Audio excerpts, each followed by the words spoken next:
What makes you really want to be part of that people who has done all these things to you and continue to do these things to you? What fuels that? Well, we spoke about this before. What'd you call it again? It was crazy. I know the terminology.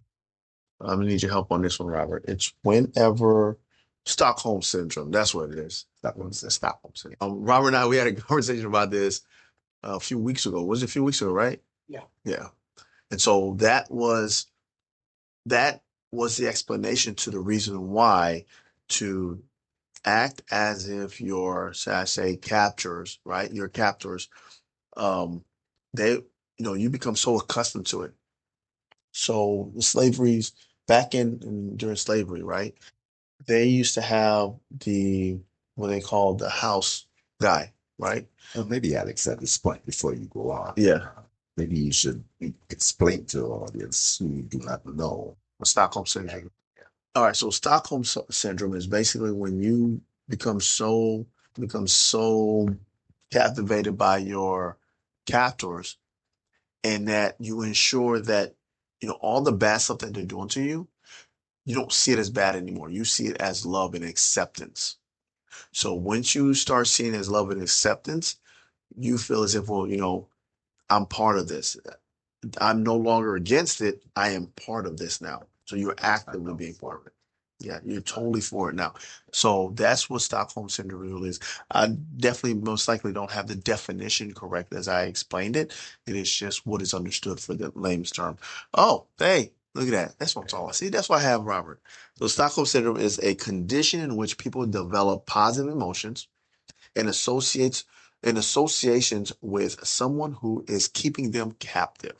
Right. Oh, thank you. See, that's why I can count on Robert, man. I don't care what anybody else say about this guy. Did in my book, man.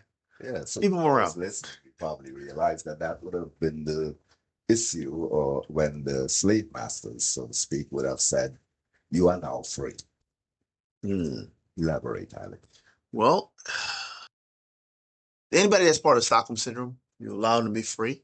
What ends up happening is, because once you set them free, they've been so used and conditioned to a particular lifestyle, being treated in a particular way, that with that freedom, they know nothing else except for captivity. So it's just like having, and I'm not saying that human beings and dogs are the same, but some people do. If you go ahead and domesticate a dog, Is the word. yeah, once you domesticate a dog, they're still, even if you put them out in the streets, they're still going to be thinking the same ways when they were domesticated and want to go back inside the house. Yeah, the thing Well, is, okay, so for that, I would venture on to Go.